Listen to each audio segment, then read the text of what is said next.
Pierce Brosnan has always credited his faith for helping him survive loss.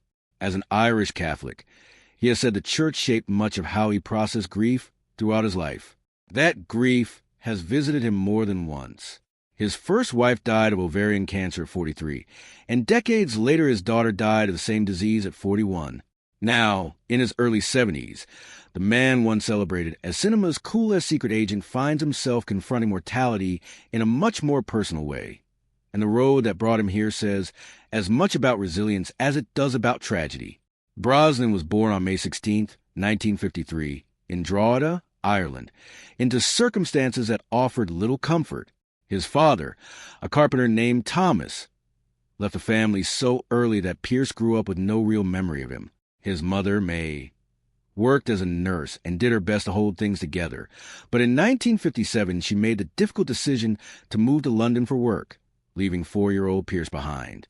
What was supposed to be a temporary separation stretched into 7 years. During that time, he bounced between relatives, first his grandparents in Navan, then an aunt and uncle in Trim, never staying anywhere long enough to feel settled. He became a perpetual new kid, quiet and watchful, a boy his teachers noticed as bright but distant. Everything shifted in 1964 when at age 11 he moved to Scotland to rejoin his mother, who had remarried a factory worker named William Carmichael. William was patient and kind, but for a child who had grown up without stability, the arrangement stirred complicated feelings, relief at being reunited with his mother mixed with resentment toward a man who wasn't his father. Still, William made an effort, teaching Pierce to fish, to fix things, to trust again, without ever trying to replace what was missing. It was William who took him to see Goldfinger that year, and watching Sean Connery command the screen, as James Bond left a lasting impression on the young boy. Bond represented everything Pierce felt he lacked: control, confidence, strength. At 16, Brosnan left school and moved to London to study at St. Martin's School of Art, drawn to the work of painters like Francis Bacon and Lucian Freud. Acting wasn't part of the plan. He was focused on illustration and design, scraping by while wealthier classmates had it easier. But in 1971, while still an art student, he wandered into a South London theater workshop and watched a fire eater rehearsing. On impulse, he asked to try it himself, and that small moment of daring caught the attention of the group, who invited him to join. He had no acting background, but something clicked. Soon after, he enrolled at the Drama Centre London, where he trained for 3 years under punishing conditions that pushed more than half the students to quit. Brosnan stuck it out, studying Shakespeare alongside mime and circus technique, and by 1976 he landed his first real stage role in production of Wait Until Dark. A year later, he took on a challenging Tennessee Williams play that failed in America but won him praise in London. Small film roles followed, including a brief appearance in The Mirror Cracked and a part as a minor IRA figure in The Long Good Friday, which became a cult favorite over time. His breakthrough came almost by accident. In 1982, he auditioned for a minor part on a new NBC show called Remington Steele, not as a lead but as a murder victim. Casting executives saw something magnetic in him and brought him back to read for the lead role instead, even though the character had originally been envisioned as an American con man in his 50s. Brosnan, 29 and largely unknown in the United States, beat out roughly 200 other actors, despite network worries that his Irish accent would turn off American viewers. The show became an immediate hit, drawing over 15 million viewers weekly in its first season. It was canceled after 4 seasons, but brought back for one more after public outcry, with its final episode pulling in nearly 26 million viewers.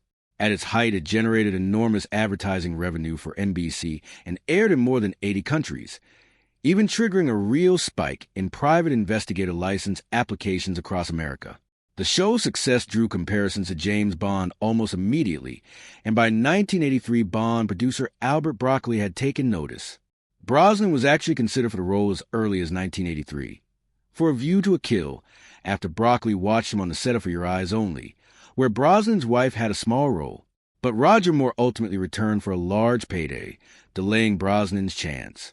Then in 1986, just as speculation about him becoming Bond intensified, NBC reversed its cancellation of Remington Steele to capitalize on the buzz, which meant Brosnan remained contractually tied up and unavailable when the producers needed to cast their next Bond. Timothy Dalton got the role instead, a friend of Brosnan's, whose darker take on the character didn't resonate commercially.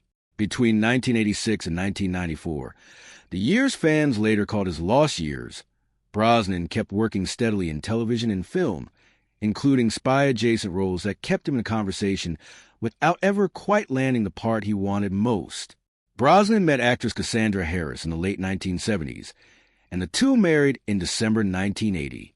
She had 2 children from a previous marriage, Charlotte and Christopher, and after her ex-husband died of a heart attack in 1986, Brosnan formally adopted them, giving them his name and pouring into fatherhood the stability he himself never had as a child. In 1983, the couple had a son together, Sean, rounding out their family of 5. Cassandra had appeared as a Bond girl in For Your Eyes Only, and believed strongly that her husband belonged in the role himself, encouraging him to pursue it even as his career stayed tangled up elsewhere. In 1987, while Brosnan was filming abroad, Cassandra became seriously ill, and doctors diagnosed her with ovarian cancer that had already spread significantly. What followed were 4 grueling years of treatment, 8 surgeries, and 18 months of chemotherapy, during which Cassandra remained determined to make her own decisions about her care. Brosnan later described feeling like the quiet partner, present through everything but often powerless to help. Cassandra's own mother had died of the same cancer, meaning the disease carried a genetic thread through the family that would later resurface. She died on December 28, 1991, at just 43, leaving Brosnan to raise 3 children largely on his own, including 8-year-old Sean, who had to be told his mother was gone right after the family had celebrated Christmas together. Brosnan finally won the role of James Bond in 1994, a bittersweet victory given how much Cassandra had wanted to see it happen before she died. His debut in GoldenEye in 1995 arrived at a critical moment for the franchise, which had been out of film for 6 years and was operating with a strained budget. The movie went on to earn over $300 million worldwide, featuring an expensive tank chase through St. Petersburg and stunts Brosnan largely performed himself, including a dangerous bungee jump off a dam in Switzerland. The film's success also inspired the classic GoldenEye 007 video game, which introduced Bond to a new generation of fans. Brosnan's next 3 Bond films collectively earned well over $1 billion, even as he continued privately grieving Cassandra years after her death. Each film brought its own spectacle, from an elaborate reconstructed Vietnamese street built in England to an extended opening chase sequence, and an early example of a Bond film featuring a female lead villain. His final entry in the series, released in 2002 to mark Bond's 40th anniversary, nearly killed him during a parasailing stunt gone wrong, landing him in the hospital with hypothermia after being dragged underwater by enormous waves. Despite strong box office numbers, Brosnan's time as Bond ended abruptly in 2004 with a short, impersonal phone call informing him the producers were moving in a different direction.